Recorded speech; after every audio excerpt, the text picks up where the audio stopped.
Pour les salariés, vous êtes, je veux dire, vous êtes au beurre. Vous pouvez prendre un prêt immobilier, adossé à votre salaire. Ouais. Je l'ai fait sur ma première mini-cité, puisque j'avais des terrains avec ACD. Donc c'était facile. Donc, en tant que salarié, si vous avez un terrain avec ACD, vous pouvez solliciter votre banque, prendre un prêt, construire ne serait-ce que 2 maisons. Puis bon, ou soit vous vendez un. Le 1 vendu, ça peut rembourser le prêt. Ou bien vous mettez en location. De sorte que lui qui est à côté, qui est en location, il paye votre loyer chaque mois. J'ai fait une émission où je disais aux salariés, vous pouvez payer 0 francs de loyer. Et c'est possible, je l'ai démontré. C'est simple à démontrer. 0 francs de loyer en tant que salarié. Si je le savais, moi, depuis 5-6 ans de travail, j'allais payer 0 francs de loyer. Avec votre permission, on peut développer ça rapidement. Bien sûr, c'est pour ça qu'on est là. Bienvenue dans le Carré d'As Immobilier, votre rendez-vous incontournable pour tout comprendre sur l'immobilier. Que vous soyez un investisseur débutant, un professionnel chevronné ou simplement curieux, ce podcast est fait pour vous. Chaque épisode, nous recevons des experts dans le domaine de l'immobilier, des agents, des promoteurs, des investisseurs, des experts et bien d'autres encore. Ensemble, nous explorons les dernières tendances du marché, les stratégies à avoir et les réglementations à connaître. Notre mission vous fournit les clés concrètes et aspirantes pour réussir avec succès dans l'univers passionnant de l'immobilier.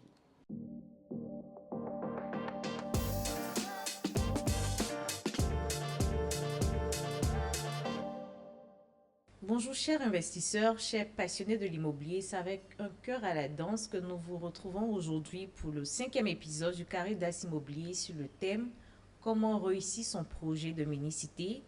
Et comme toujours, je suis en compagnie de Isaac Wayoro, avec qui nous allons échanger en présence de l'expert. Bonjour Isaac, j'espère que tu vas bien. Bonjour Marie-Jo, je vais bien, merci et toi? Ça va, merci. Aujourd'hui, on reçoit M. René Kessé. M. René Kessé qui est également de la maison. Et je pense que ce thème-là, on n'aurait pas choisi une autre personne pour échanger là-dessus. Effectivement, c'est avec un réel plaisir que nous recevons aujourd'hui un homme qui a, disons, plus d'une dizaine d'années dans le domaine de l'immobilier. Exactement. Qui a à son actif plusieurs mini-cités. Exactement. Qui est aussi l'initiateur des dîners de l'immobilier. Et il porte le nom de Monsieur René Kessé. Bonjour Monsieur René Kessé. Bonjour. Comment vous allez? Ça va bien, merci. Oui, merci. Il est bien vrai qu'on a donné un tant soit peu l'introduction, mais on va laisser M. Kessé aussi se présenter, vous dire aux internautes qui est M. Kessé et qu'est-ce qu'il fait vraiment comme activité. Ok, merci bien Isaac. Bonjour chers investisseurs immobiliers. Comme il a dit, moi c'est René Kessé. Je suis aujourd'hui promoteur, investisseur immobilier. Sinon, j'ai été salarié pendant près de 20 ans dans une multinationale. Je suis de formation comptable. Ok. Mon dernier poste, j'étais contrôleur financier. Et j'ai démissionné pour pouvoir aujourd'hui embrasser l'investissement immobilier. C'est une transition. Oui, c'est une grande transition. Oui. Mais ceux qui me suivent un peu sur ma chaîne savent que ça n'a pas été facile, ça n'a pas été simple. Parce que pour faire ce grand pas, vous voyez, en tant que financier, vous avez votre sécurité financière, tout ça. Mais il fallait quand même se former. Donc, j'ai dû me former à la première université de la Côte d'Ivoire. J'ai pour habitude de dire que nos diplômes sont signés des mains du ministre. Exactement. Voilà, à l'Institut Edson. C'est ça. Je fais partie de la 5e promotion de juillet 2021. Okay. Voilà, donc après cette formation, j'ai discuté avec mon employeur et nous nous sommes laissés vraiment de très bons amis. Et depuis janvier 2021, je suis investisseur immobilier, promoteur immobilier, conseiller en investissement immobilier. Et à la date d'aujourd'hui, je suis à ma 12e mini-cité au moment où nous faisons cette vidéo. Mais à côté de ça, j'accompagne aussi ceux qui veulent investir dans l'immobilier. Et ma niche choisie, c'est les mini-cités. Okay. Voilà, puisque je veux dire, je viens de commencer, je ne peux pas me lancer directement pour faire une cité. Parce qu'une cité, ça demande beaucoup de moyens, c'est beaucoup d'unités qu'il faille sortir. Moi, je me suis dit, bon, quand on vient de commencer, mieux vaut commencer par de petites unités. Et le nom qu'on a trouvé sont les mini-cités. Comme son nom l'indique, ce sont des petites cités. Voilà. D'accord, monsieur Kessé, c'est très bien dit. Okay. Mais vous laissez le salariat pour vous mettre dans l'entrepreneuriat. plus précisément l'immobilier. Je me demande comment la famille, les amis, comment ils ont vu ça? Bon, au niveau de la grande famille, bon, on en Afrique, il y a des choses, tu mûris, tu te lances avant d'informer. C'est ça. Voilà, tu ne peux pas aller dire, par exemple, au vieux ou bien à la vieille, écoute, demain, je vais démissionner le matin. Oui, donc, avec mon dame, on a mûri le projet. Sinon, depuis 2014, on a commencé à acheter nos premiers terrains. 2014, 2015, 2016, on a commencé à avoir les terrains, à avoir les ACD. Et j'ai commencé ma première ministre, c'était en 2018. J'étais encore salarié. D'accord. Voilà, ma première ministre, c'était en janvier 2018. 8 villas duplex, 5 pièces chacune sur 300 mètres carrés. Et j'ai lancé ma deuxième ministre, c'était en 2020. Ah, vous commencez fort, hein? Voilà. Également, 8 villas duplex. Et j'étais toujours salarié. Vous voyez que j'ai démissionné en 2021. C'est ça. Oui, oui. Donc, j'ai eu le temps de tester le produit. Marché. D'abord, de le monter, de le tester. Et toute l'année 2020, j'ai pris une année sabbatique parce que physiquement aussi, ça n'allait pas. Il fallait gérer les deux éléments. Donc, j'ai pris une année sabbatique, me reposer et puis tester je peux dire, en format réel, voilà, grandeur nature, le projet.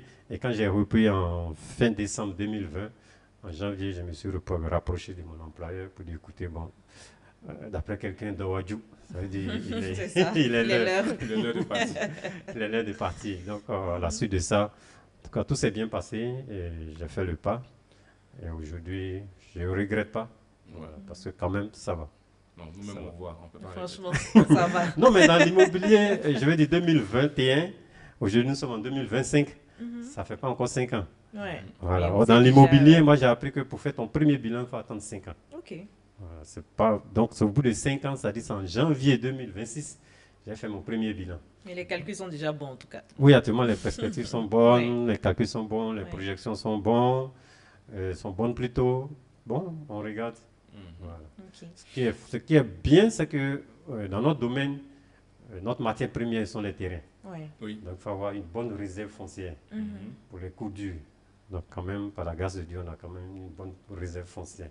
Voilà. C'est un- D'accord. À partir de combien de villas on parle de minicité? Bon, en termes de minicité, on peut dire à partir de, c'est même pas on peut dire, c'est à partir de 2 villas. Ok. Voilà, à partir de 2 villas, c'est une minicité. Ok. Voilà. Parce que quand on parle de minicité, ne voyez pas seulement Abidjan, même dans votre village, dans votre ville d'origine, si vous voyez qu'il y a une pénurie de logements, vous pouvez lancer 2, 3 villas. C'est une minicité. D'accord. Et on Voilà. a remarqué qu'il y a de plus en plus d'investisseurs qui s'intéressent à ce concept.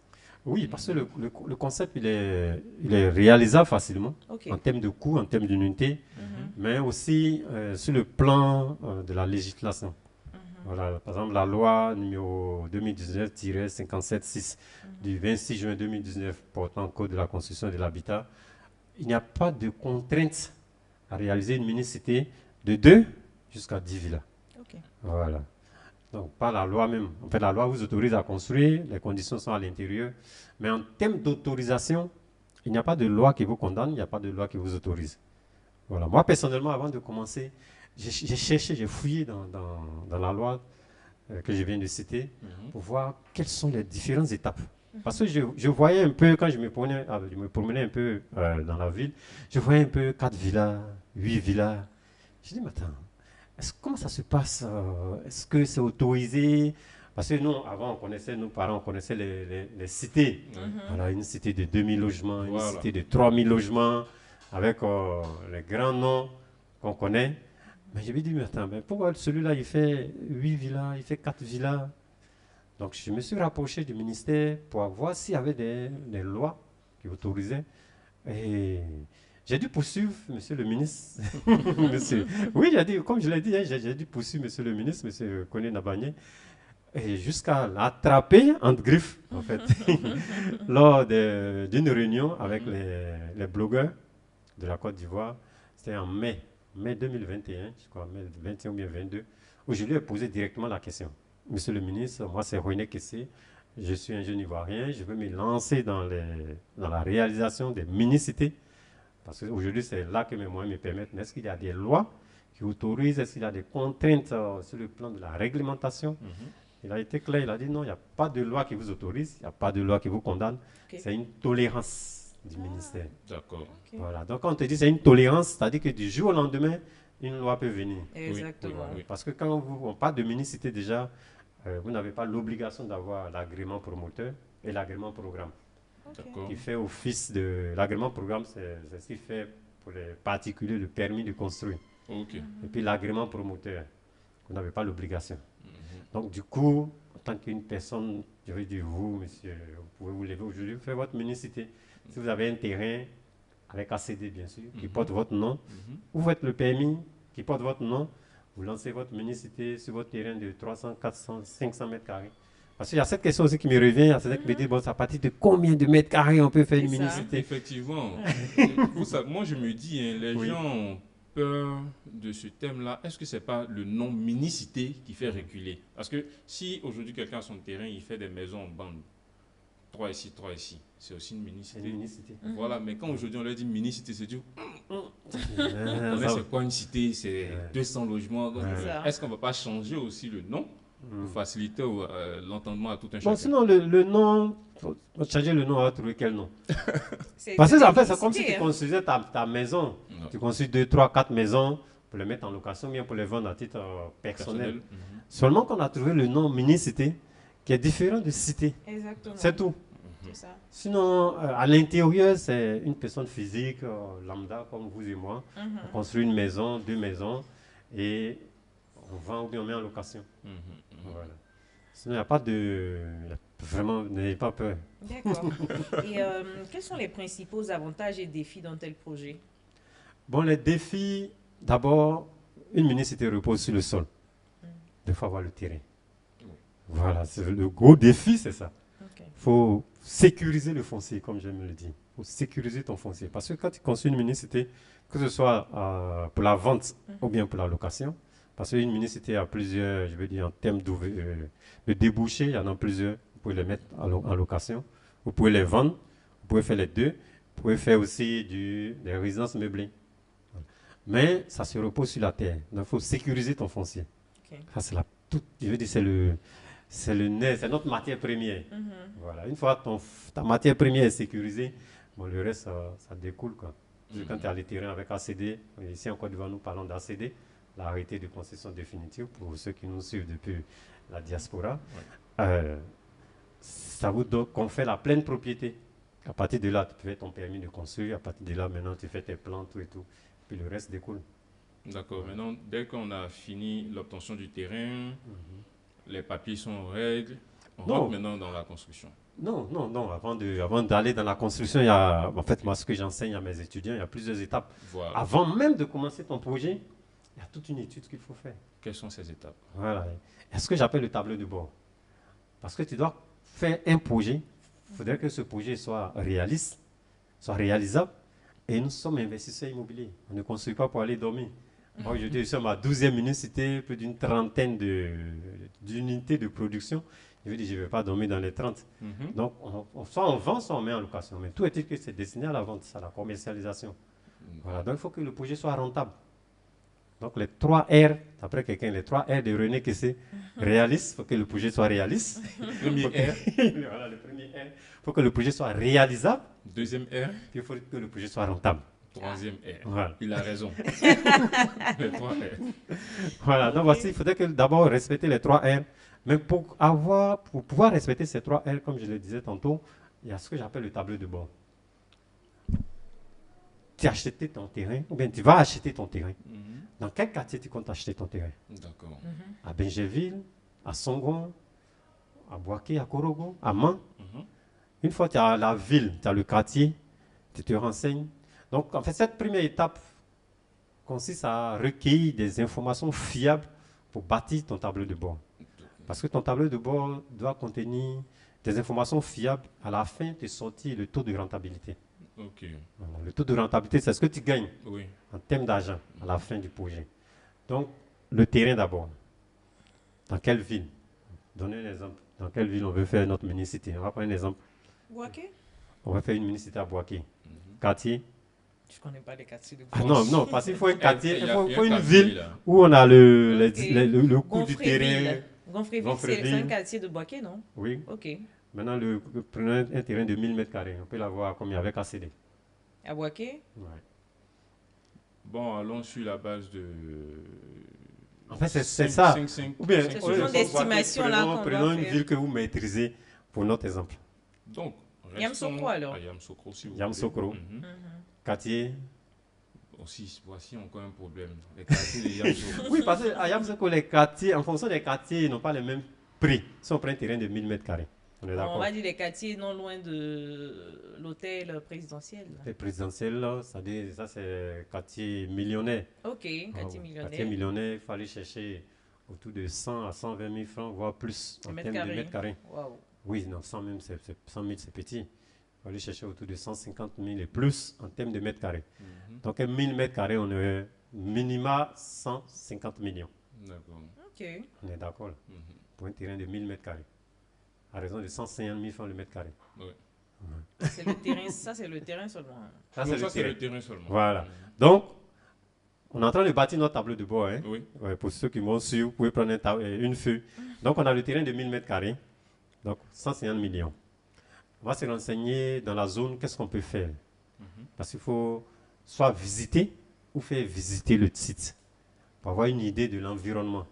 Qu'est-ce qu'il y a autour? Est-ce qu'il y a des maisons basses? Qu'est-ce qu'il y a des duplex? Est-ce qu'il y a des immeubles? Qu'est-ce qu'on peut faire dans cette zone qui soit rentable? Donc on va aller, je vais dire millionnaire, on va aller sur des duplex. Il faut se renseigner dans l'environnement encore autour pour savoir les duplex se louent à combien? Les 4 pièces se louent à combien? Les 5 pièces se louent à combien? En fait, c'est toute une enquête avant de démarrer son projet. Parce qu'on ne démarre pas un projet de mini-cité comme ça parce que tu as l'argent ou bien... Si c'est ton propre terrain, là tu n'as pas le choix, le terrain il est déjà là, c'est pour toi, tu démarres dessus. Mais ça veut dire que déjà en termes de coût du terrain, c'est minimisé. Si ce n'est pas ton terrain que tu dois acheter, il faut vraiment mener cette petite enquête-là. Donc on a notre terrain de 1000 m² au quartier millionnaire, Yamsoukro, 150 millions. Les frais de notaire, 10%, ça nous fait 15 millions. Donc il y a une première case qui va enregistrer le coût du terrain et les frais liés. Le permis de construire, si on veut faire par exemple 1000 m², Yamsoukro, c'est un quartier chic, il faut aller au moins sur 250 m². Donc ça va nous faire 4 villas duplex. Donc on va interroger un architecte pour dire, bon, je veux réaliser 4 villas duplex, peut-être 4 pièces ou bien 5 pièces à Yamsoukro. Le permis peut me coûter combien sur un terrain de 1000 m²? Tu as un ami architecte, il va te donner une idée. Oui. Après ça, vous voyez qu'on va morceler ça en 4. Oui. Donc ça veut dire qu'à la fin, si c'est destiné à 100% à la vente, on aura 4 clients. Et les 4 clients, chacun doit avoir son CMPF, certificat de morcellement de la propriété foncière, communément appelé ACD individuel. C'est ça. Voilà. À chaque client, vous devez lui donner un ACD individuel. Donc, le notaire, l'architecte va vous donner, c'est le notaire, là maintenant on s'adresse au notaire. Oui. Pour faire La un procédure. CMPF, ça peut faire combien? Il va vous donner le coût, il y a sa colonne. Après maintenant, il faut voir dans le quartier, est-ce qu'il y a l'électricité, il y a l'eau, il y a comment on appelle, l'internet, les fibres optiques. On se renseigne, est-ce qu'on a quelque chose à payer? Parce que des fois, quand vous arrivez dans un nouveau quartier, on vous dit qu'il y a des droits de suite. Vous avez déjà entendu ça, parler de ça, les droits de suite sur l'électricité par exemple. L'électricité est là, mais on dit non, pour pouvoir te connecter, il faut devez payer les frais de oui, suite oui. à ceux qui ont Qui ont envoyé. Ouais. Donc tout ça, il faut avoir ces informations pour les mettre dans ton tableau de bord. Parce que si tu les oublies, ça va Ça peut te rattraper ça va après. te rattraper sur ton bénéfice. Il ne faut pas penser à avoir n'importe quoi, 100 millions de bénéfices, oh, tu as oublié plein de petits frais derrière. Donc, il faut faire un travail minutieux. Merci. Raison pour laquelle j'ai dit l'immobilier, c'est passionnant, mais en même temps, il faut se former. Si c'est votre première fois de faire une municipalité de grâce, faites-vous accompagner par quelqu'un qui a déjà fait, pas forcément moi, mais quelqu'un qui a déjà fait. Parce que vous voyez que déjà, on est en train de bâtir notre tableau de bord. On n'a pas encore commencé le projet. Hein. Oui. Donc, on est à la CIE-CDC. Est-ce qu'il y a des frais? S'il y a des frais, il faut les mettre dans le tableau. Donc, on a déjà un premier coût qui va nous sortir ce que j'appelle le terrain et les frais liés au terrain. Maintenant, on passe à la deuxième étape du tableau, qui est la construction. Pour construire une villa duplex, 4 pièces, quartier millionnaire sur 250 m², en fonction, on voit un constructeur, ça peut tourner combien? peut nous dire, bon, jusqu'au clé en main, 70 millions, ok, on met le montant. Ça, c'est par villa. Hein? Oui, 70 par villa. Voilà, par villa. Et après, par expérience, il y a une colonne que j'ai créée aussi. J'appelle ça les frais généraux. On entend quoi par frais généraux? Voilà, les frais généraux, c'est votre projet à vous. Que vous soyez ici, là, notre projet se déroule à Yamoussoukro. Donc, il va sans dire que vous allez vous déplacer de temps en temps pour aller au chantier sur Yamoussoukro. Oui. Le déplacement, ça génère un coût. Oui. Vous allez appeler le chef chantier, savoir, ça se passe là-bas, ça génère un coût. Ces coûts sont liés directement au projet. Parce que sans ce projet, vous n'allez pas aller à Yamoussoukro. C'est vrai. Même chose pour nos frères de la diaspora. S'ils doivent se déplacer en billet d'avion pour venir, ne serait-ce qu'une fois pour venir voir l'évolution du chantier. Donc, ces coûts, il faut les mettre dans le tableau. Après, il y a la commercialisation. Donc, déjà, je vais essayer de voir. Au niveau du tableau de bord, on va dire c'est l'étude de marché. Merci. On fait l'étude de marché avec le tableau de bord. L'étude de marché sur le plan financier. Sur le plan financier. Voilà. Mais aussi physique, puisqu'on va aller sur le terrain pour voir. Effectivement. Je dis sur le plan financier parce que là, on n'a pas demandé, on n'a pas regardé, je veux dire, dans la demande dans la zone. Est-ce que la demande est forte? Est-ce que la demande est faible? Aujourd'hui, en Côte d'Ivoire, on sait que dans toutes les grandes villes, on a une pénurie de logements. Voilà, selon les statistiques du ministère de la Construction, du Logement et de l'Urbanisme, nous sommes à peu près à 800 000 logements. Donc 400 000 à Abidjan et 400 000 à l'intérieur du pays. Vraiment, il y a une pénurie. Voilà. Donc dans tous les cas, ça va marcher. Mais notre objectif ici, c'est de vendre. C'est ça. C'est de vendre nos villas. Ce n'est pas pour les mettre en location. Parce que aujourd'hui, je suis à ma 12e unicité, ce n'est pas pour les mettre en location. À la rigueur, tu peux laisser une villa, la prochaine une villa, voilà. On dirait que vous n'avez pas trop fatigué entre la location et la vente. Non, la location, pour être honnête avec vous, c'est maintenant que je suis en train de construire des municités destinées à la location. Parce qu'au début, il fallait commencer fort. Il fallait avoir du cash flow. Oui. Voilà. Première municité, j'ai 8 villas, j'ai laissé une villa pour la famille. Deuxième municité, 8 villas, j'ai laissé également une villa pour la famille. Ça fait déjà 2 villas. Aujourd'hui, c'est en location. Mais après, 100% vente, c'est les dernières municités. On entend de maintenant mettre aussi en location. Parce qu'il fallait, comme je l'ai dit, il fallait du cash flow. Oui. Et puis bon, je viens de démissionner. Il faut tenir là-bas, il ne faut pas mettre tout dans la location. Et puis tu es assis là, tu n'as plus de moyens pour continuer. Voilà. Donc, bon, je peux dire, ça a été une grâce, je suis financier. Donc, en termes de gestion financière, bon, j'ai beaucoup à apprendre, mais je connais quand même beaucoup. Voilà. Donc, je me dis, il faut quand même du cash flow pour pouvoir faire tourner la machine. Donc, pour récapituler, on a le terrain. Voilà, le terrain, les frais liés au terrain. Le morcellement, les frais d'architecte pour faire le permis. Après, il y a le morcellement.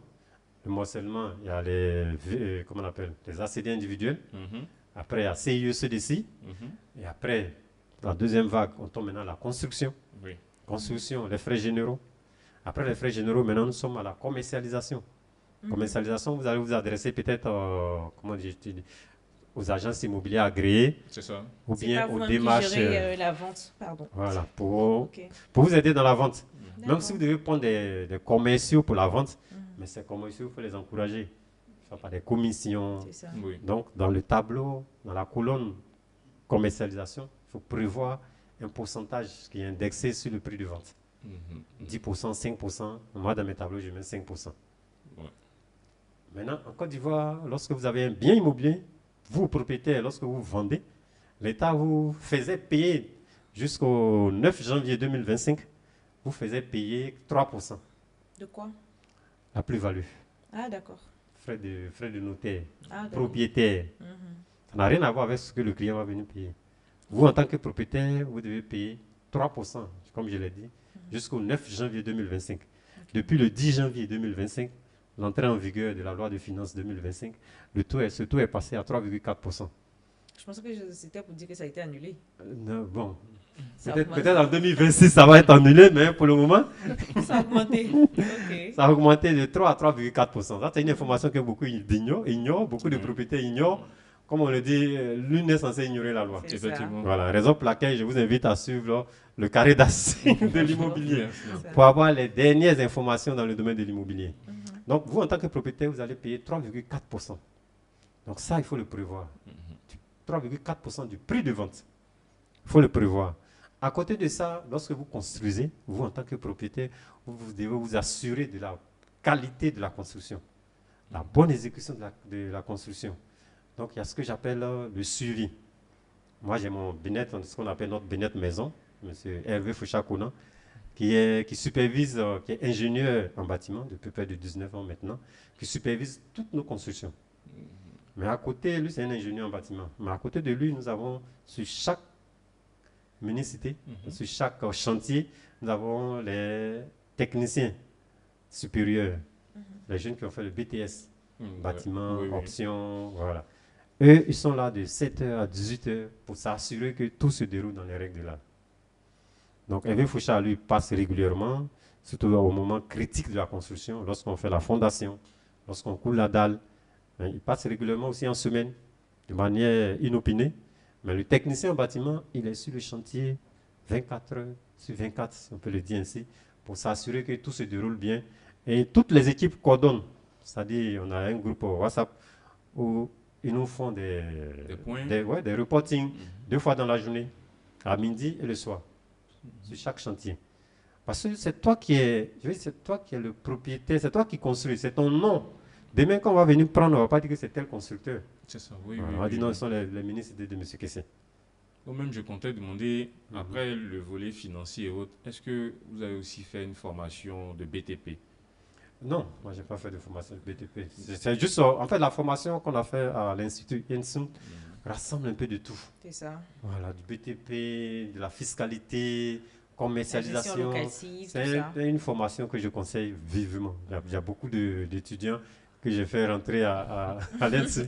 Parce que c'est une formation qui te donne les outils pour être opérationnel. D'accord. Voilà. Donc, comme je le disais, donc il y a une colonne pour le contrôle, pour le suivi, et nous sommes dans l'immobilier. Je dis toujours, il faut prévoir l'imprévu. Parce que dans l'immobilier, on a toujours des imprévus. Toujours. Vous prévoyez tout, mais il faut toujours prévoir l'imprévu. Donc, toutes ces prévisions, les frais de contrôle, là, par exemple, on faisait une mini-cité à Bégerville. On était sur le côté de Anna, on faisait nos mini-cités, et on a eu des terrains vers Aguin, derrière la chefferie d'Aguin, toujours à Bégerville. On commence à faire les fouilles, on voit des jeunes qui débarquent, disent non, ici on doit payer des droits de fouille. Je dis, mais attends, on a notre permis de construire, on a tout, c'est quelle histoire de droit de fouille? On se renseigne, on dit non, là-bas, là, c'est comme ça. Ça n'existe nulle part, mais là-bas, c'est comme ça. Donc, on était obligé de payer. Mais ça, c'est des imprévus. Ce n'était pas prévu dans notre taille. Mais comme c'est des imprévus, Dieu merci, on avait une colonne imprévue. Mais en même temps, l'enveloppe imprévue, il faut s'arranger pour ne pas dépasser l'enveloppe imprévue. Parce que là, dès que le chantier commence, vous devenez comme un ministère, le ministère des Finances, où il faut surveiller chaque poste. On vous appelle ça? Non, toi-même, de ton bureau, tu surveilles chaque poste pour ne pas que l'enveloppe explose. C'est ça. Tu as prévu, par exemple, 10 millions dans une enveloppe, dans une colonne. Il faut t'arranger à faire moins de 10 millions. Donc, dans cette colonne d'imprévus, les frais, les mairies, le PCC, en fait, tout ce que vous connaissez, qui vont passer, qui vont vous embêter un peu. C'est vrai, on a notre permis. Moi, je ne commence pas un chantier sans la CD, sans le permis de construire. Oui. Mais il faut toujours prévoir des imprévus. Voilà. Donc, à la suite de tout ça, vous allez voir, ça va vous sortir maintenant le coût de revient de votre projet. D'accord. Votre projet coûte combien?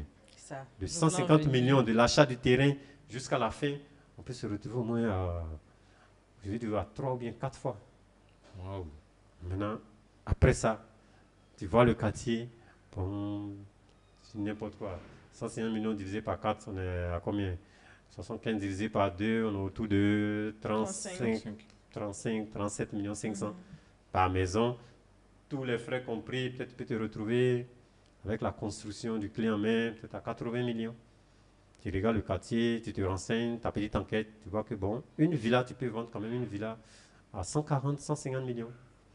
Tu mets le montant, ça te génère un bénéfice. Et à la fin, ça te génère un taux de rentabilité. Moi, en mini-cité, je conseille toujours d'être autour de 30%. À Abidjan, en tout cas, jusqu'à présent, on est autour de 30%. À l'intérieur, ça peut être un peu moins. 25%, 20%, tolérable, 22, 23, ok. En termes de taux de rentabilité. Oui, oui. Voilà, le taux de rentabilité, pour ceux qui nous suivent, c'est j'ai investi 100 francs. Si c'est 30% de taux de rentabilité, j'ai investi 100 francs, j'ai 30 francs de bénéfice. Moi, comme on le dit, on travaille pour acheter mouton. Pas pour devenir mouton. Quelles sont les différentes options de financement pour un tel projet? Bon, la première option, il faut compter sur ses propres forces. Parce que moi, j'ai pour habitude de dire, si tu commences un projet de mini-cité, il ne faut pas compter sur le client pour dire, bon, quand je vais commencer, ils vont venir. Ouais, tu risques de... Voilà. Donc, avant de démarrer, soit en association, un peu comme après, je l'ai fait avec des amis. Aujourd'hui, nous sommes 6. Nous avons créé la SCI SP Immobilier. L'expert Guillaume Yoboué, que vous connaissez. Faucha Eve Kona, notre Bénette Maison. Dama Isata Kone Sissoko. Et 2 constructeurs avec votre serviteur. Donc, nous avons mis les finances et nos expertises. On a créé et on décolle. Depuis ma 3e mini-cité, je dis, bon, écoute, c'est vrai, tu as fait la première mini-cité seule, la 2e mini-cité seule, mais l'union faisant la force, vous unir. Donc, l'un des moyens de financement, c'est de vous unir, discuter, créer une société, vous mettez vos forces et vos finances. Okay. Donc, ça, c'est un moyen de financement. Pour les salariés, vous êtes au beurre, vous pouvez prendre un prêt immobilier, adossé à votre salaire. Ouais. Je l'ai fait sur ma première mini-cité. Parce que j'avais fait mes calculs, je devais partir. Je me dis, mais attends, René, qu'est-ce qu'il y a longtemps, tu travailles dans la multinationale quand même. C'est toujours les prêts conso, les prêts rébabatés. Quand ça finit, on prête encore 5 millions, 6 millions. Je dis, non, attends, il faut qu'on fasse quelque chose de potable, voilà, d'intéressant. Donc, j'ai pris un prêt immobilier adossé à mon salaire, puisque j'avais des terrains avec ACD. Donc, c'était facile. Donc, en tant que salarié, si vous avez un terrain avec ACD, vous pouvez solliciter votre banque, prendre un prêt, construire ne serait-ce que 2 maisons. Puis bon, ou soit vous vendez un. Le 1 vendu, ça peut rembourser le prêt. Ou bien vous mettez en location. De sorte que lui qui est à côté, qui est en location, il paye votre loyer chaque mois. J'ai fait une émission où je disais aux salariés, vous pouvez payer 0 francs de loyer. Et c'est possible, je l'ai démontré. C'est simple à démontrer. 0 francs de loyer en tant que salarié. Si je le savais, moi, depuis 5-6 ans de travail, j'allais payer 0 francs de loyer. Avec votre permission, on peut développer ça rapidement. Bien sûr, c'est pour ça qu'on est là. Non, mais quand vous commencez 1 an, 2 ans, vous achetez un terrain. Au bout de 2-3 ans de service, vous êtes en CDD ou bien CDI, vous êtes confirmé. Donc quand même, au bout de 2-3 ans, vous allez pouvoir économiser ne serait-ce que 2-3 millions. On est d'accord. 2-3 millions, aujourd'hui, vous ne visez pas le cœur d'Abidjan. Vous visez la banlieue. Dabou, Songon, Azaguié, Yaou, Bounois. Oui. Voilà, dans ces zones, vous pouvez trouver, avec l'équipe même de Yanamon, vous pouvez trouver des terrains à autour de 2-3 millions, sans ACD. Aujourd'hui, il y a l'ADU qui va rentrer en vigueur bientôt. Vous faites votre ADU. Vous lancez votre ACD. Au bout de 1 an, quand même, votre ACD est sorti. Donc, ça vous fait 4 ans de service. Vous avez votre ACD en main. On est d'accord. Avec l'ACD, vous partez à la banque. Ouais, je suis un jeune cadre. J'ai besoin d'un prêt immobilier pour construire ma villa résidentielle. On vous donne, tu fais tes calculs sur 3 maisons basses. Étant donné que vous voyez que les zones qu'on a citées, il ne faut pas rentrer dans les histoires de duplex, non. De 3 maisons basses, des maisons de 2 chambres salon. 2 chambres salon, clé en main, ça doit tourner autour de combien pour ceux qui sont dans le domaine? 15, oui, ça, déjà 15, 17, oui, par là. Voilà. Même si tu réduis la superficie, avec 15 millions, tu peux finir quand même une 3 pièces maison basse. Mais, clé en main. Avant de continuer, on va sur une superficie de combien? Non, bah, tu t'arranges, tu connais le projet qui était en tête. Donc, tu vas sur une superficie minimum de 600 mètres carrés. D'accord, donc on a 600 mètres carrés. Mais à langue. Langue. Voilà, il faut revenir à langue. Parce que tu connais déjà ton projet. Tu as l'information. Pour ceux qui suivent, par exemple, cette émission de Caridas, tu as l'information que c'est pour faire une mini-cité. Oui. Donc, tu choisis un terrain qui est à langue. 600 mètres carrés à langue, ça peut. Mais de préférence 600 mètres carrés. Ne faites pas, les gens ne vont pas vouloir les terrains aussi à côté. Non, si. Mais là, tu achètes. C'est toi qui es le roi. Voilà. Je dis, tu peux acheter un terrain à l'intérieur pour habiter, faire ta mini-cité. OK. Mais ce n'est pas tout le monde. Bon, en même temps, on va dire, ils n'ont qu'à partager les émissions de carré d'as de l'immobilier. Donc, tu choisis un terrain à l'angle de 600 mètres carrés, 2-3 millions, tu achètes, tu fais ton ACD. Au bout de 4 ans, tu as ton ACD. Tu vas vers ta banque, tu dis, bon, écoute, moi, je veux un prêt immobilier de 50 millions, en fonction de ta quotité, bien sûr. Oui. Voilà. Donc, si tu as le prêt de 50 millions, de 45 millions, automatiquement, tu construis 3 maisons basses. 2 chambres salon, 2 chambres salon, 2 chambres salon. Une maison tient sur 200 mètres carrés. Si tu as un terrain de 600 mètres carrés. Tu rentres dans un, tu vends les 2 autres. Les 2 vendus. Aujourd'hui, une maison de 2 chambres salon dans les villes, dans les communes qu'on vient de citer, tu peux vendre facilement à 25 millions. Oui, 25 millions. Très abordable. Très abordable, ça c'est cadeau, si c'est bien fait. Je veux dire, une maison qui est construite à 15 millions, normalement, même moi je multiplie par 2, donc 30 millions. 30 millions, ça te fait 60 millions. Tu rembourses entièrement la banque. Oui. Là, on est à moins de 5 ans d'expérience. Et maintenant, tu es dans une 3 pièces. Tu viens de commencer, jeune cadre, tu payes 0 francs de loyer. C'est ça. C'est pas sorcier. C'est vraiment pas sorcier. C'est juste pour avoir l'information. Exactement. La bonne Toujours information. venir l'information. Voilà, il faut venir au carré d'as de l'immobilier. mais merci encore pour cet exemple-là. Oui, mais là, les 3 villas, c'est une mini-cité que tu viens de réaliser, là, Oui. sans t'en rendre compte. Oui, avec 600 mètres carrés, Avec 600 amorcelé mètres en carrés, 200. voilà. Oui. Tu viens de réaliser ta première mini-cité. Chapeau. Aussi facilement, hein? Mais Ouais. au début, quand vous avez commencé, Oui, vous étiez seul. effectivement. Comment ça s'est passé, cette lutte-là? Non, la lutte était féroce, parce que ma première mini-cité, moi je me rappelle, je me promenais dans les quartiers d'Abidjan, comme je l'ai dit à l'entame de cette vidéo. Je voyais 4 villas, 6 villas, 8 villas. Donc je voulais me rapprocher des propriétaires pour savoir comment ils ont fait, comment ils vont faire, comment est-ce que... Mais il n'y a personne, comme aujourd'hui, il y a les dîners de l'immobilier où les gens viennent par Il y avait pas centaines ça. pour se renseigner. Il n'y a personne. Mais je me rappelle même, je me suis rapproché d'un promoteur. J'étais obligé de me faire passer pour un client. Donc je me suis rapproché des ouvriers. Il dit non, en tout cas, vos maisons me plaisent. Comment on dit non, ça va vendre. Il faut voir le patron. Il dit bon, je suis vraiment intéressé. Est-ce que je peux avoir le numéro du client? Ils m'ont donné, je l'ai appelé. J'ai dit ah bon, vraiment, vos maisons me plaisent. Je veux vous rencontrer. Il m'a dit, ok, il n'y a pas de problème. On s'est rencontrés. Je lui ai dit, bon, c'est un doyen. Il dit, ah, vraiment, grand frère, j'ai vu vos maisons. Moi, je veux me lancer dedans. Comment vous avez fait? Vraiment, il veut que vous me dites, même si vous travaillez sur votre chantier. Il a dit, ah, en tout cas, c'est bon, vous êtes un jeune, plein d'éloges. Après, quand je l'appelais, il ne répondait plus. Ne pas donner le secret. Voilà. Donc, c'est-à-dire, je me suis lancé à l'eau seul, comme ça. Wow.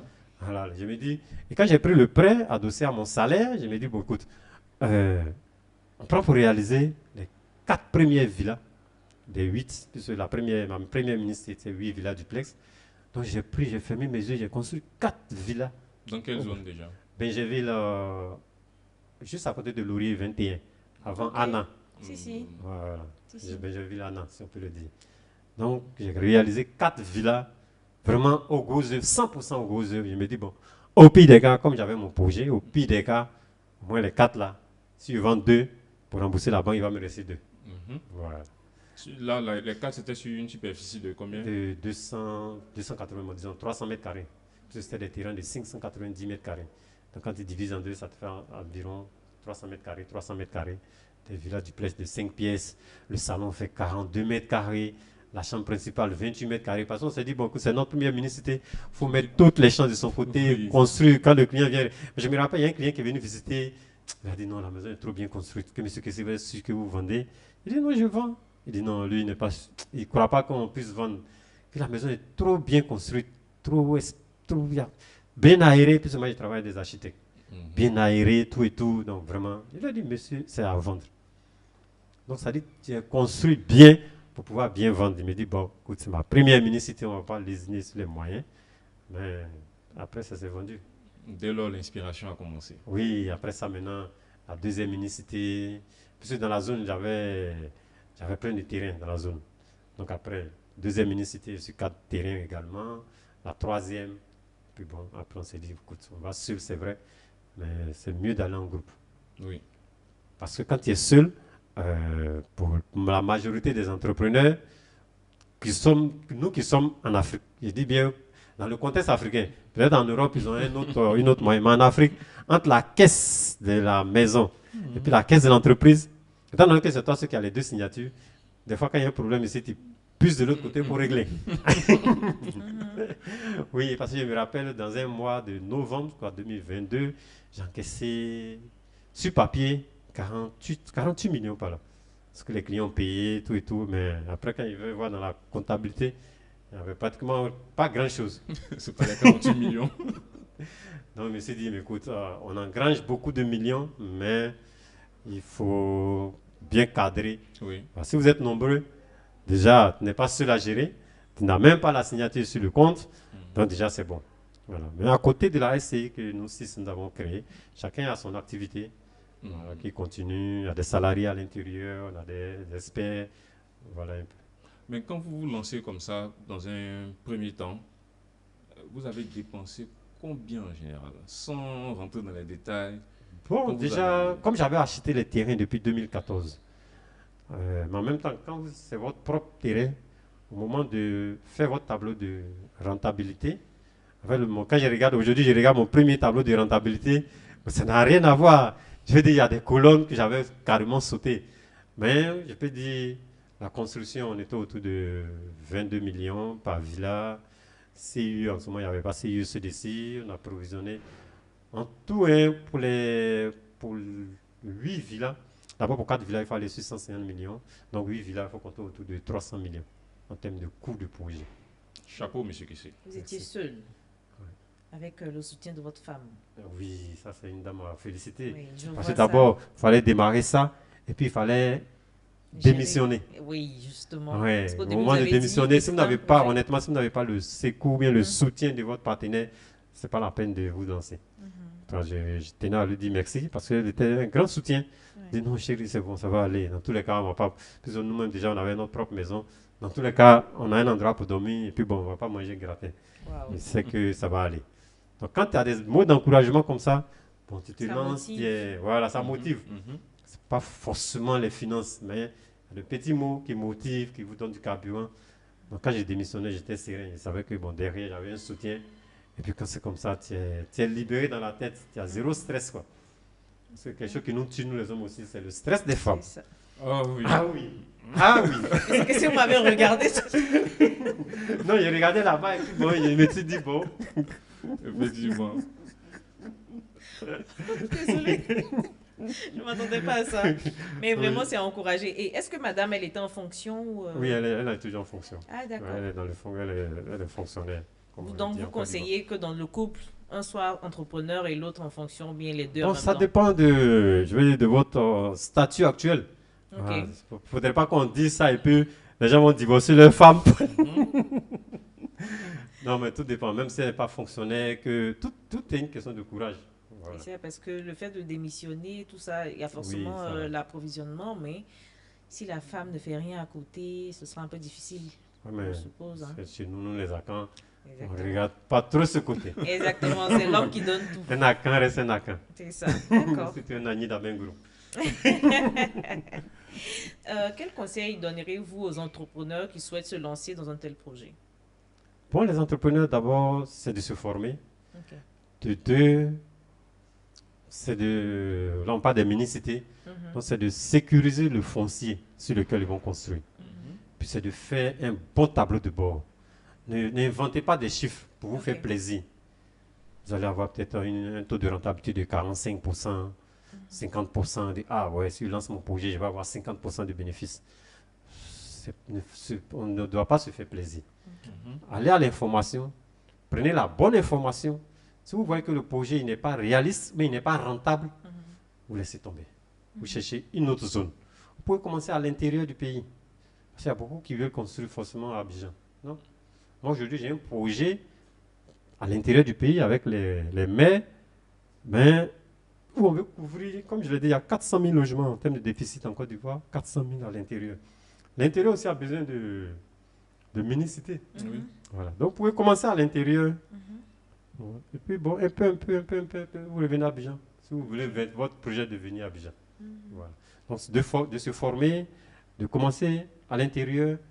Oui. En termes de financement, on n'avait pas fini, mais il y a le financement, comme j'ai dit, les SCI, de se rapprocher des banques. Ok. Voilà. pense que sur ce plan, financement va revenir là-dessus parce qu'il y a beaucoup à dire. Il y a beaucoup qui veulent passer par des financements. Donc, en fait, c'est de se former, commencer avec un petit budget. Et puis, si seul tu ne peux pas soulever, vous vous associez. Quelqu'un a un terrain, vous avez un peu de finances, vous avez la connaissance, vous vous associez, vous démarrez. Ok. Ouais. D'accord. Mais c'est vrai qu'on parlait pour un début, mais aussi, je veux me lancer.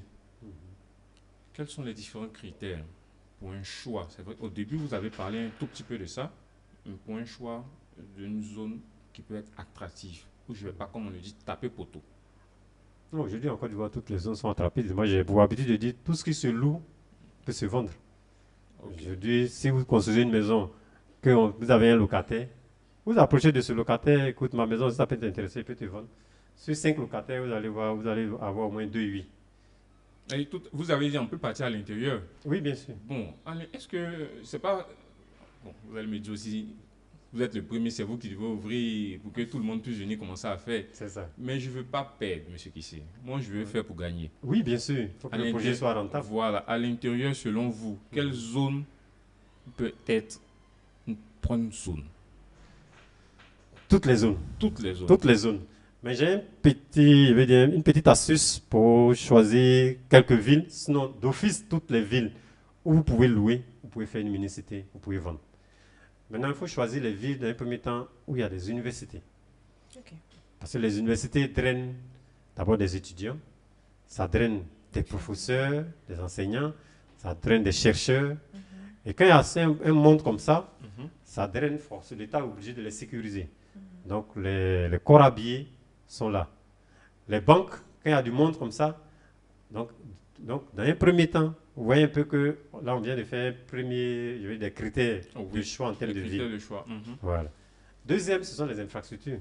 D'accord. Aujourd'hui, ne voyez pas seulement l'immobilier. Vous voyez les infrastructures routières, les infrastructures touristiques.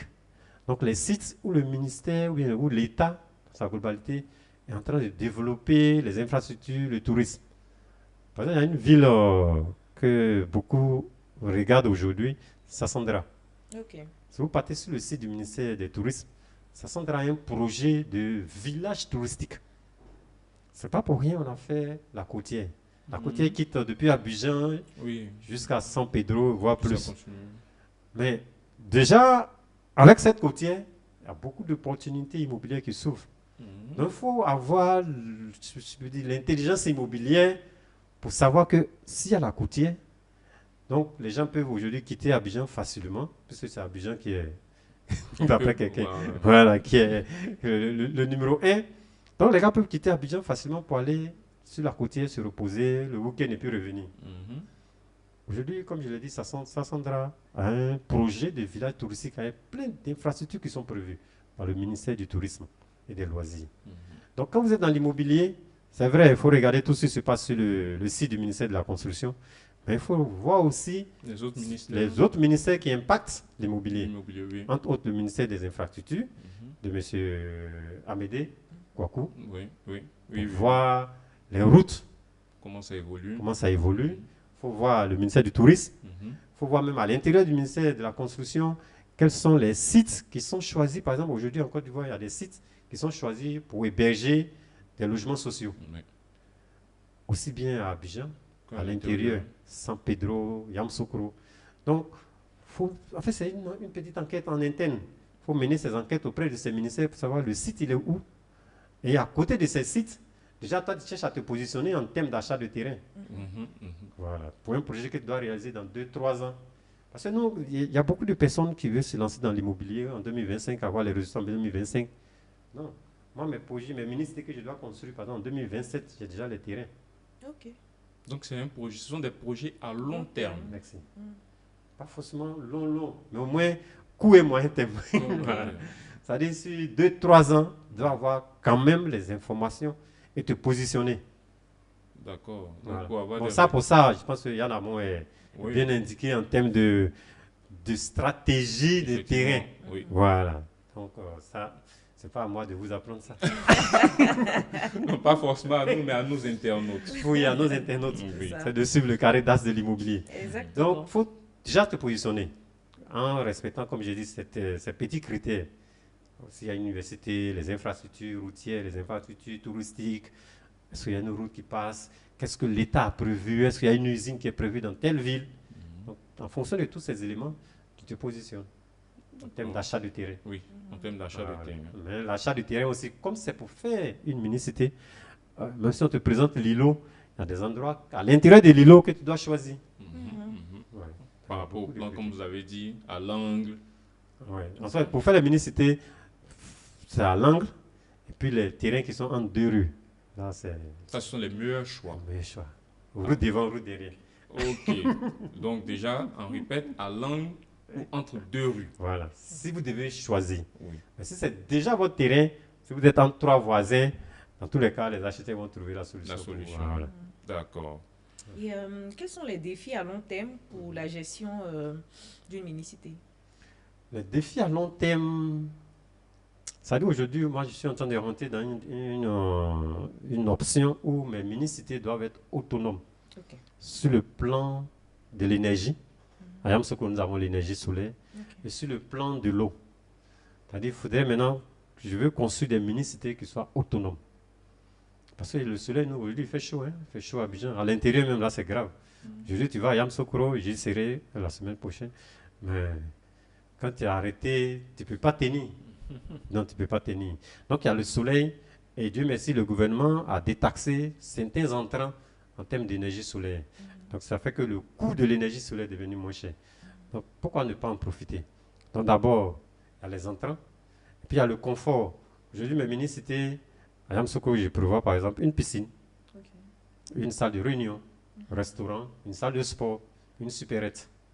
Donc tous ces petits éléments pour que ceux qui sont à l'intérieur de ta mini-cité soient à l'aise.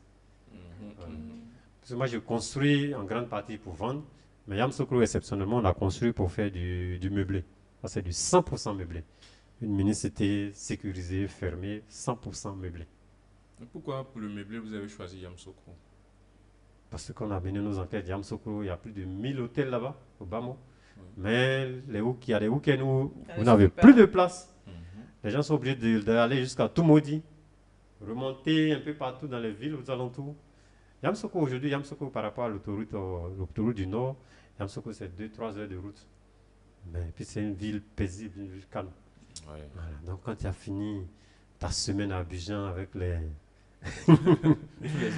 tous les bruits, tous les embouteillages, il faut trouver un endroit calme pour se reposer. Yamsokro. Mais j'ai un projet, comme j'ai dit, avec plusieurs communes de la Côte d'Ivoire. Mais déjà, Sassandra, Grand Bérébi. Déjà, je suis positionné vers Assini. Donc, je veux faire quand même du meublé touristique, que j'ai appelé les mini-cités touristiques. Mais à côté des mini-cités touristiques, je prévois aussi, il y a Bengourou. Là, ce n'est pas une mini-cité touristique, mais une mini-cité. Parce qu'aujourd'hui, il y a beaucoup de cadres qui ont les moyens, mais qui n'ont pas le temps, ou bien je peux dire les hommes pour pouvoir réaliser des villages chez eux. Voilà. Donc, on s'est dit quoi? On va prendre, c'est une niche, on va prendre ce marché. Je suis très avancé avec certains maires plutôt, où on va construire des mini-cités. 10 unités, 8 unités pour les cadres d'Abidjan. Parce que quand c'est déjà construit, je veux dire, ça ne pose pas de problème à l'achat. Une mini-cité de 10 villas à Korogo ou bien à Boaké, dans un quartier paisible, bien sécurisé, avec l'énergie solaire, où vous avez de l'eau, c'est-à-dire à un cadre de 25, 30, 45 millions, ça ne lui pose aucun problème. J'aimerais qu'on revienne un peu sur le volet financier. Oui. Oui, les finances. Oui. Comment mettre l'argent? Parce que dans l'immobilier, on engrange, on génère beaucoup d'argent. On manipule beaucoup d'argent. De la manière ça vient, c'est comme ça ça sort. Merci. Donc, parlons de ça. Quels conseils vous pouvez donner? Quelles sont les stratégies? Et comment quelqu'un qui veut se lancer aujourd'hui dans une construction de mini-cité doit bien faire ses étapes financières pour ne pas trop dépenser à perte, mais trouver l'intelligence parfaite? Bon, en termes d'étapes, on peut dire quoi? Tu peux déjà, première étape, tu peux t'adosser. Si tu es un salarié, t'adosser sur ton salaire pour avoir déjà de l'argent. Mais avant ça, il faut avoir le terrain. Parce que sur ce argent doit te permettre d'acheter un terrain avec ACD pour lancer, ça tu vas taper poteau, comme on le dit. Tout faire pour avoir d'abord ton terrain. Avec ACD, tu vois la banque, tu construis, un peu comme dans l'exemple qu'on vient de donner avec 0 loyer. Désolé, et s'il a le budget pour un terrain qui n'a pas un ACD? Oui, non, tu achètes, mais là, c'est ton projet. Voilà. C'est sur 2-3 ans, tu dois le réaliser. Voilà. C'est que tu ne vas pas le réaliser maintenant. Donc, n'empêche, il peut avoir de l'argent pour un terrain avec un ACD directement. C'est possible de le faire. C'est possible, mais c'est plus coûteux. C'est plus coûteux. Voilà. Mais c'est conseillé, dans ce cas, d'aller step by step. Tu achètes un terrain sans ACD, avec tous les contours, les papiers. Toi-même, tu lances ton ACD. Voilà. Tu suis ton ACD au bout d'1 an. Ton ACD sort. Ok. Tu démarres ton premier projet. Même si tu n'es pas salarié, que tu as ton ACD. Aujourd'hui, il y a des banques. Une fois que tu as ton ACD, tu as des clients. Parce qu'il faut avoir des clients pour aller à la banque. Il y a beaucoup d'informations. Certains se disent non, dès que j'ai mon ACD, je vais à la banque, on va te donner l'argent pour construire. C'est pas ça. Non. Non, ça c'est une réalité peut-être d'avant. Mais aujourd'hui, tu as ACD, tu vas à la banque, il y a plein de conditions qu'on va t'opposer. Tu as l'ACD, c'est vrai, mais est-ce que tu as des clients? Si c'est dans le cas d'un achat et de construction-vente, est-ce que tu as des clients? Je connais par exemple une banque qui te demande 3 clients sur 10. Tu dois construire 10 villas. La banque te demande d'avoir au moins 3 clients déjà. Et des clients qui ont fait le rapport initial. Voilà, rapport initial, signature chez le notaire. Donc ça, c'est déjà un gain. Et puis, il faut avoir des revenus. Est-ce que tu as des revenus locatifs? Est-ce que d'abord, si tu es salarié, ça veut dire que tu as un revenu. Oui. Si tu n'es pas salarié, est-ce que tu as des revenus locatifs? Si tu n'as pas de revenus locatifs, est-ce que tu as des revenus agricoles? EVA, palmier à huile, ce sont des revenus que certaines banques prennent comme des revenus pour se baser, pour te donner un prêt immobilier. D'accord. Vous voyez qu'il y a plusieurs éléments pour pouvoir financer ton investissement de mini-cité. À côté de ça, comme je l'ai dit, quand tu as ton ACD, tu fais ton projet, tu vas avoir une banque. Même si tu es salarié, il y a ce que j'appelle le prêt promoteur, prêt immobilier promoteur, adossé uniquement sur le terrain. Ça, c'est quoi encore? Ça, c'est quoi? Non, ça, c'est un prêt, même si tu es salarié, qui n'est pas adossé à ton salaire, mais qui est adossé au projet. Comme je l'ai dit, tu es par exemple à Durobité. Bon, Durobité fait la une, donc on va prendre Benjamin. Changeons un peu. On quitte Durobité, on va finir de régler. Dans tous les cas, ça sera réglé. On quitte Durobité, tu as un terrain à Benjaminville, dans une zone habitée, et tu as un projet de mini-cité, de 10 villas. La banque va te demander, est-ce que tu as l'ACD? Oui, j'ai l'ACD. Est-ce que tu as le permis de construire? Oui, j'ai le permis de construire. Est-ce que sur tes 10 villas, tu as des clients? Oui, j'ai 3 clients sur 10. Parce que la banque se dit, non, si déjà avant d'arriver, il a pu avoir 3 clients sur 10, moi si la banque, je l'aide à faire sortir rapidement les 10 villas, c'est sûr, il va avoir les 10 clients sur 10. Oui. Facilement, la banque peut t'accompagner. Voilà. Donc il y a un effort personnel à faire. Il y a certaines personnes qui pensent que bon, j'ai mon ACD, donc je vais à la banque va me donner. Non, la banque va te donner, mais la banque va te demander d'avoir des clients. Parce qu'une banque, me disait un chef d'agence, la banque n'est pas là pour saisir tes villas pour vendre. Voilà, nous, la banque, ne sommes pas un vendeur aux enchères. Voilà. Donc, avant de rentrer, avant que la banque te donne son argent, il y a certains éléments qui doivent coucher. Ton plan de commercialisation, ils vont te demander, tu as 3 clients sur 10, ok, mais quel est le plan de commercialisation que tu as mis sur place pour pouvoir commercialiser tes terrains, tes maisons. Oui. Voilà, parce que tu as 3 clients, maintenant les 7 autres là, si tu n'as pas un bon plan de commercialisation, ça risque de rester. Oui. Donc, il y a toutes ces petites informations qu'il faut avoir avant d'aller voir un banquier. Mais là, avant d'avoir vos 3 clients sur 10, vous faites la vente sur plan. Vous êtes obligé, ou bien vous devez commencer avec vos maigres moyens. Là, vous savez que bon, vous ne pouvez pas finir. Vous avez un projet, vous avez 3 clients avec la banque. Je veux dire, déjà, avant la banque, vous avez 3 clients, il faut commencer. Je veux dire, vous avez commencé quelque chose et puis les 3 clients sont venus. Soit sur plan, bien commencer quelque chose. Aujourd'hui, disait quelqu'un avant-hier, un des responsables d'une banque également, d'aujourd'hui, les banques, les Ivoiriens sont devenus des saint Thomas dans l'immobilier. C'est pas comme nos anciens parents, il y a 20 ans, 30 ans, on te dit, bon, voici un projet immobilier, voilà, ta maison est ici, on va construire dans 2 ans. On a tous vécu ici. On dit non, tu payes l'apport initial maintenant, mais la première pierre, c'est dans 2 ans. Bon, nos parents n'avaient pas le choix, mais ils souscrivent. Tu attends. Et pendant les 2 ans, tu verses des arts, tu verses un peu quand même. Et après 2 ans, on pose la première pierre. Bon, tu ne sais pas. Si c'est une structure sérieuse, peut-être au bout de 3 ans, 4 ans après, on te livre les maisons. Oui. Bon, il y a beaucoup qui se sont évanouis avec l'argent des souscripteurs. Donc cette histoire d'arnaque, ce n'est pas aujourd'hui que ça a commencé. Mais aujourd'hui, l'Ivoirien, tant qu'il ne voit pas, je veux dire, ils sont devenus des saint Thomas. Il doit voir d'abord avant de mettre son argent. Ça, il y a eu tellement d'arnaques que les gens... On a été tellement arnaqués. Moi, je me rappelle, il y avait des doyens où je travaillais. Ils sont partis, le siège était au plateau. Ils sont partis, ils ont souscrit. Et puis quand c'est comme ça, ils étaient 2. Donc quand c'est comme ça, ils n'ont pas dit aux autres, non, t'as un catimini là. Non, il y a une truc qui vient d'ouvrir là. Entre midi et 2. Après, c'est eux-mêmes qui nous racontaient. Ils sont partis, ils ont versé l'apport initial, signé, tout. Ils versent. Un bon matin, ils arrivent là-bas, le bureau est vide. Ils demandent au gardien, on dit non, ils ne sont plus ici. Ils sont où? On ne sait pas. Mais vous-même, parce que vous achetez aussi beaucoup de terrain. Oui, on achète beaucoup de terrain. Construire. Oui. Est-ce que ça vous est déjà arrivé? Attends, un investisseur immobilier qui dit on n'a pas doublé dans le terrain, c'est que c'est un menteur. Non, c'est que c'est un menteur. Quand je dis la vérité, c'est que c'est un menteur. On te double, même maintenant, à force, avec l'expérience, tu te mets maintenant une carapace, de sorte que tu as tellement... Des fois, quand j'ai discuté avec... Tout à l'heure, j'ai discuté avec un propriétaire terrien, j'ai été mis en contact avec un démarcheur. Je lui ai dit, moi, je vais voir le propriétaire.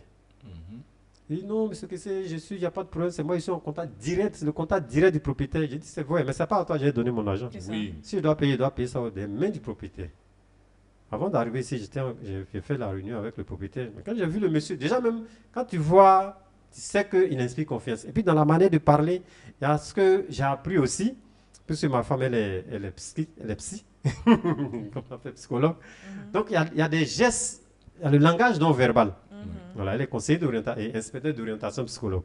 Donc il y a du langage non verbal. Quand je discute avec quelqu'un, j'essaie de déceler ces langages non verbal. Tu sais si la personne ment ou si la personne dit la vérité. Il y a des petits tics qui ne mentent pas.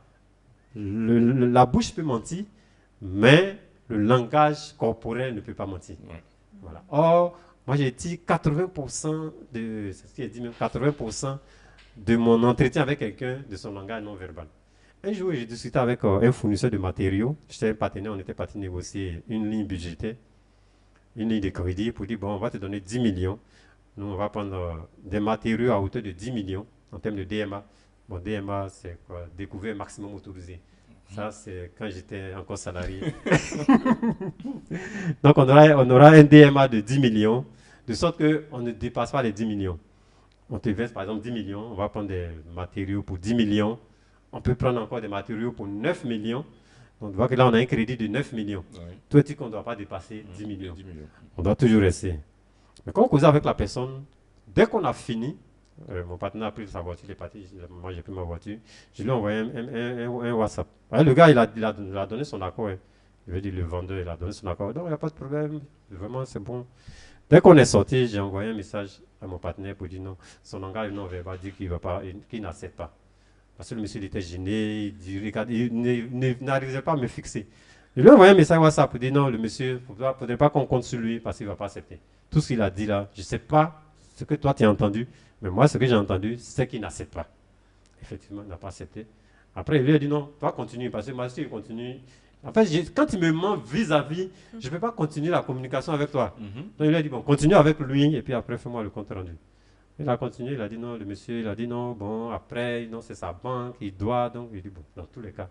Or, devant nous a rassuré, non, il n'y a pas de problème, que lui-même, il est parti visiter nos maisons, il est vraiment, il veut un truc comme ça, il n'y a vraiment pas de problème. Donc, il y a ça. C'est-à-dire qu'aujourd'hui, on peut te doubler, mais quand en tout cas, pour moi, quand il discute avec quelqu'un, je vois un peu si la personne est de bonne foi ou bien de mauvaise foi. Monsieur René, grand investisseur, ils vous ont déjà doublé combien? Waouh, doubler, c'est beaucoup. C'est beaucoup.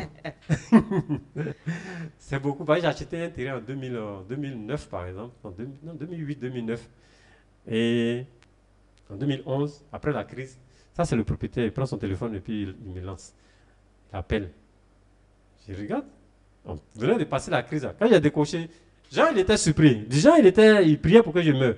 Effectivement, il a dit, Jean, quand la personne, tu l'as au téléphone, 2009, 2011, ça faisait 3 ans, on n'avait pas signe de vie, moi j'avais acheté. Il m'a dit, ça va? Ok, c'est bien. Il dit, oui, ça va. Après, il a vendu, tous les problèmes sont venus sur ce terrain. Ça ne date pas d'aujourd'hui. Non, ça ne date pas d'aujourd'hui. Moi, personnellement, j'ai acheté mes premiers terrains, avant 2014, oui, mais mes 2 premiers terrains, c'était en 2002. Là, c'était un terrain familial parce que, au village, les parents nous disent, quand tu commences à travailler, il faut avoir ta maison, il faut avoir ton terrain, il faut avoir ta maison, il faut te marier. Voilà. D'accord. Alors, je voulais savoir, vu que vous êtes un investisseur, ça fait longtemps que vous êtes dans le domaine, vous achetez des terrains pour construire. Est-ce que vous avez un réseau d'apporteurs d'affaires qui vous met sur des pépites, les bons emplacements, les bons endroits pour éviter les arnaques et puis les investissements à perte? Oui, non, en termes de... Quand tu es un investisseur immobilier, tu dois avoir ce qu'on appelle un réseau d'informateurs. Voilà, des démarcheurs clés. Moi, aujourd'hui, il y a des offres qu'on ne met pas sur le réseau. On m'envoie déjà, je regarde si ça m'intéresse. Voilà, je valide. Mais je dis à la personne, mais écoute, attends, envoie-moi tous les éléments, la CD, je vérifie. Si ça m'intéresse, je prends avant même que ça n'atterrisse sur le réseau. Voilà. Puis j'ai des zones aussi où vraiment c'est un ensemble. En fait, c'est l'expérience, comme on le dit. Voilà. D'accord, c'est intéressant. Vous avez lancé, on l'a dit dès le début, vous êtes l'initiateur de l'événement, les dîners de l'immobilier. Qu'est-ce qu'on apprend au dîner de l'immobilier? En fait, le dîner de l'immobilier, c'est une plateforme en présentiel, qui se déroule en présentiel, où j'ai décidé de partager mon expérience. Parce que j'ai ma chaîne YouTube, j'ai ma page Facebook, j'ai mon profil sur Facebook, mais tout ça c'est du virtuel. Voilà, donc je me dis, nous sommes dans l'immobilier, il y a beaucoup d'arnaqueurs. Donc il faudrait que j'organise une activité où 2 ou 3 fois dans l'année, quand même, je puisse être présent physiquement et avec les gens partager mon expérience. Donc voici d'où est né les dîners de l'immobilier. Donc aujourd'hui, essentiellement, les dîners de l'immobilier, c'est pour partager mon expérience de ministre, un peu comme ce que je viens de faire ici. Et aussi, nous sommes accompagnés par une banque, je peux dire le nom? Bien sûr. Et aussi, nous sommes accompagnés par une banque, la BACI, la banque de l'habitat de Côte d'Ivoire, la banque que le gouvernement ivoirien a décidé de confier le financement de l'immobilier, des logements sociaux. Aujourd'hui, la BACI a été reformée, vraiment recapitalisée. Donc, la banque nous accompagne. Donc, la banque aussi elle est présente lors des dîners de l'immobilier pour donner la vraie information en termes de financement. Oui. Parce qu'il y a beaucoup de bruit de couloir en termes de financement de l'immobilier. Il y a certains qui vont se dire, non, les banques ne financent pas. Je vous assure, il y a des agences. J'ai discuté avec un chef d'agence qui dit qu'il avait 17 milliards de crédits immobiliers promoteurs à faire par mois. Par mois? Ça, c'est son objectif mensuel. 17 milliards. 17 milliards. Donc, il devait trouver des clients. OK. Donc, vous voyez que ça veut dire que les banques ont de l'argent. Aujourd'hui, il y a plusieurs banques qui ont créé soit des directions de l'immobilier, ce qui n'existait pas il y a 20 ans, des départements de l'immobilier. Il y a beaucoup même, avant c'était des départements des services, mais aujourd'hui c'est devenu des directions. Parce qu'ils ont vu qu'il faut prendre l'immobilier à bras le corps. Non seulement l'immobilier des salariés et les prêts salariés, mais aussi les prêts promoteurs. Et aujourd'hui, la BACI est bien positionnée pour nous accompagner, qui nous accompagne aussi sur les dîners de l'immobilier.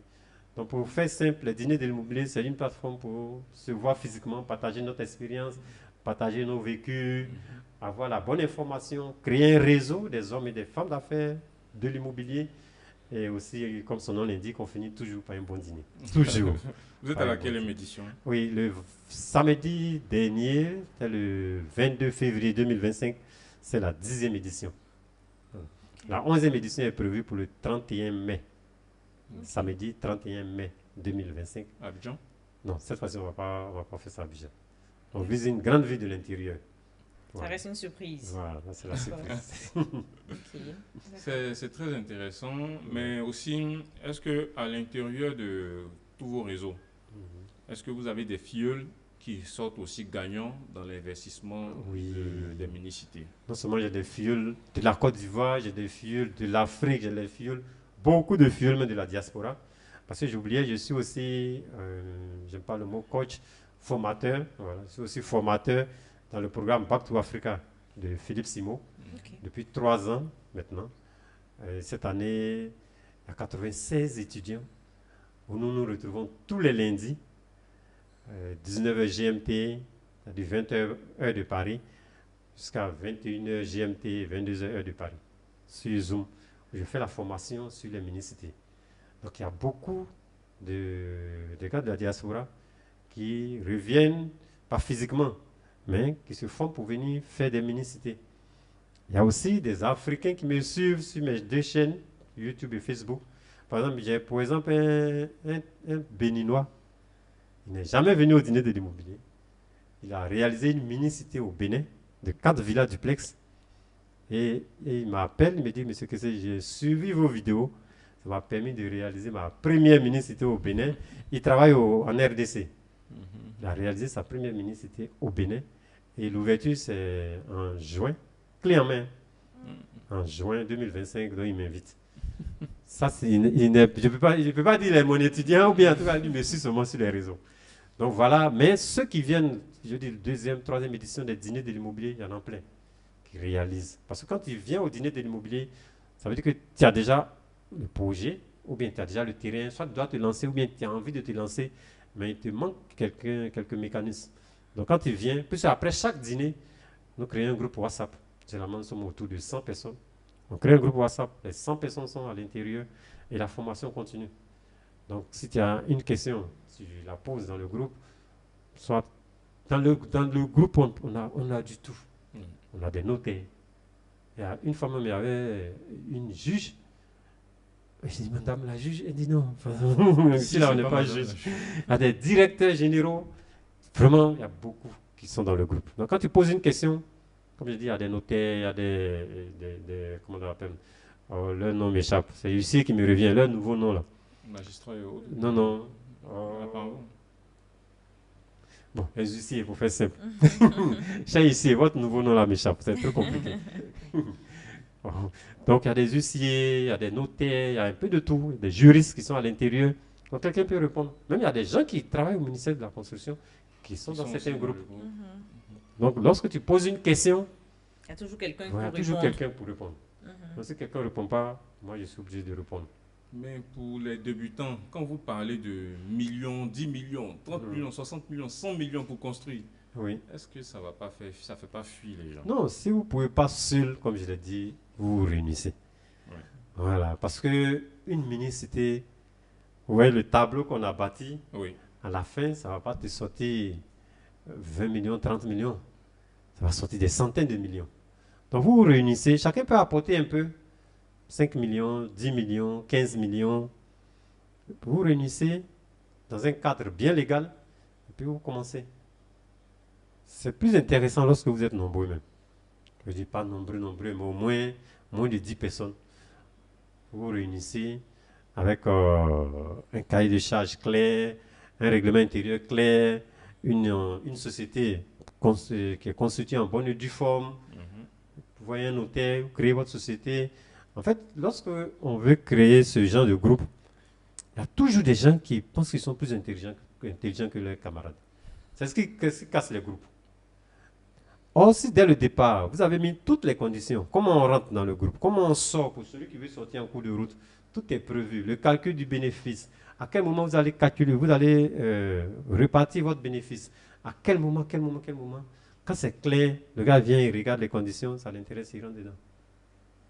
Mais quand c'est pas clair, ou bien entre amis, non, on est des amis, et puis c'est pas écrit, ça c'est dangereux. Je déconseille ça même. On est amis, non, tu es mon ami, hein, puis bon, on commence. Après, maintenant, ça devient compliqué. Oui. D'accord. Moi, je voulais savoir, le concept de mini-cité, ça vient d'où? De la Côte d'Ivoire? On a vu ça où? Et puis, On a un boom. Un boom de mini-cités. Ah, ben, ça vient de la Côte d'Ivoire. De la Côte d'Ivoire. Oui, moi, je ne sais pas, j'ai pris ça en Côte d'Ivoire ici. Parce que moi, franchement, l'année dernière, vers Faya, Abata, oui. C'est aligné. Aligné, effectivement, vers Ephrata. Exactement. J'étais choquée. 5 villas, 6 villas. Oui, mais là, c'est bon. Allons-y vers Riviera Golf. Il y en a là-bas aussi? Oui, quand tu prends le rond-point de Mel Théodore pour descendre, pour aller vers Asec Mimosa. Ah oui. Oui. Oui, il y en a plein. Ok. À gauche comme à droite, il y en a. Et est-ce que vous avez déjà pensé aller dans les autres pays pour implanter Oui, oui. Ah bon? Ah oui. Comme je dis, je forme les gens de la diaspora. Okay. Donc, au niveau de la diaspora, on a du tout. On a des Sud-Africains, on a des Congolais, des Camerounais, des Ivoiriens, Sénégalais, RDC. On a vraiment du tout. Mais je veux dire, l'avantage, c'est que nous avons, nous, en Côte d'Ivoire, nous sommes en thème, bon, je vais prendre le top 3. La Côte d'Ivoire se retrouve dans le top 3 des destinations de la diaspora africaine aujourd'hui, en termes d'investissement immobilier. Oui, non, ça a salué, mais ce n'est pas fortuit parce qu'il y a eu du travail qui a été fait. Ça. Donc, quand ils regardent le travail fait, les infrastructures, on se dit quand même, oui, sinon, j'ai un projet, plusieurs. Aujourd'hui, je connais la législation sur le foncier au Bénin. Là, le lundi prochain, aujourd'hui nous sommes, voilà, bon, je vais dire le lundi prochain. Là, le lundi prochain, le thème, c'est la législation sur l'immobilier et le foncier au Ghana. Ok. Voilà. Et quand le thème est lancé comme ça, on sait qu'on doit donner ça, on doit le faire tel lundi. Bon, avec le réseau de Philippe Simo en termes de diaspora, donc il y a des gens qui sont au Ghana, qui nous donnent les informations. Voici un peu les villes où tu peux faire de l'achat-revente. Oui, parce que quand tu es un investisseur immobilier, au début, tu peux commencer avec les mini-cités, mais en tant qu'investisseur immobilier, il faut voir aussi d'autres horizons. L'achat-revente de terrain. Aujourd'hui, la diaspora, ce concept pris à cœur par la diaspora. Donc, quelles sont les villes où tu peux faire de l'achat-revente, le top 5 des villes au Ghana où tu peux faire de l'achat-revente avec 50, 100% dans 3 ans, dans 5 ans. Donc, toutes ces questions, on les prépare. On a déjà fait pour le Sénégal, on a déjà fait pour la Guinée-Conakry, on a fait pour le Bénin, on a fait pour le Cameroun, donc on va le faire pour le Ghana. Et il y a d'autres pays, il y a la RDC. Ça, c'est dans le cadre de la formation Back to Africa. Okay. Donc, avec tout ça, moi, en tant que formateur, je vais dire c'est un échange avec les étudiants. Donc, ça me permet d'avoir la législation dans ces pays, de sorte à avoir, OK, on peut facilement lancer une mini-cité. Il y a des villes, il y a des pays, par exemple, quand vous êtes non nationaux, vous ne pouvez pas acheter le terrain urbain. Okay. Il faut une dérogation du Premier ministre. Exactement. Quand j'ai appris ça, j'ai attrapé ma tête, j'ai dit, waouh. C'est bon. Bon, mais attends, il faut se développer. Les États-Unis se sont ouverts, on s'ouvre et puis on se développe. Bien sûr, en encadrant. C'est ça, exactement. Vraiment en encadrant. En encadrant, oui. D'accord. Alors, M. Kessé, nous sommes pratiquement à la fin. C'était tellement édifiant qu'on n'a pas vu le temps passer. Oui. Quel est votre dernier mot sur les mini-cités? Comment réussir son projet de mini-cité? Votre dernier mot. Pour le dernier mot sur les mini-cités, je vais inviter à ceux qui nous suivent de ne pas avoir peur de l'immobilier. Voilà, de s'armer de courage, parce que l'une des choses, c'est le courage. Il y a certains qui prennent beaucoup d'informations et puis ne passent pas à l'action. Si tu prends l'information que tu ne passes pas à l'action, c'est zéro. Tu prends l'information, tu te formes, mais passe à l'action. Donc c'est de passer à l'action, de se former et puis passer à l'action. Où ton argent arrive, tu as 2 millions, 3 millions, tu ne peux pas acheter un terrain avec ACD. Commence avec un terrain sans ACD. Dans une zone, il y a certains qui veulent réaliser leur mini-cité choix chez eux. Quand tu es un investisseur, tu n'as pas le choix, il veut dire le choix, c'est pas ici me plaît, ici ne me plaît pas, non. Où qui est rentable, où tu peux faire ton affaire, puis tu avances. Donc c'est de passer à l'action, de se former, et puis de bâtir, pour ceux qui veulent réaliser des mini-cités, de bâtir leur table de bord d'abord. Les informations qu'on a dit dans cette masterclass, je pense que ces informations peuvent les aider à bâtir un bon tableau de bord. Prends une feuille, tu écris, puis tu fais tes calculs. Ça va te donner quand même quelque chose avant de te lancer. Voilà. Maintenant, si seul tu ne peux pas, unissez-vous et puis allez. Voilà. Voilà un peu ce que je peux dire à tous ceux qui nous suivent. Vraiment. Bon, merci encore, bon, c'est moi qui remercie le Caritas de l'immobilier d'être passé ici et de nous avoir donné toutes ces informations. Je pense que c'est votre maison. Oui, on va vous faire appel encore très bientôt sur d'autres thématiques, bien sûr, parce que vous êtes aussi coach ou bien conseiller en investissement immobilier. Conseiller en investissement immobilier. On donne des conseils. Voilà. C'est que donc le conseil, il ne veut pas suivre. Et est-ce qu'à la fin de chaque formation, vous délivrez un certificat ou une attestation de participation? Oui, avec Back to Africa, oui, il y a une attestation de participation. Okay. Au dîner de l'immobilier, on a les attestations de participation également. Ok, c'est intéressant. D'accord. Alors, nous sommes pratiquement à la fin de notre échange avec M. René Kessé, que nous avons pris plaisir d'écouter durant ces 1 heure. C'était vraiment très édifiant. On vous dit à très bientôt et on vous demande de rester connectés pour la suite parce que le Caritas immobilier, c'est l'immobilier expliqué simplement par des experts. Donc, à très bientôt et d'ici là, portez-vous bien.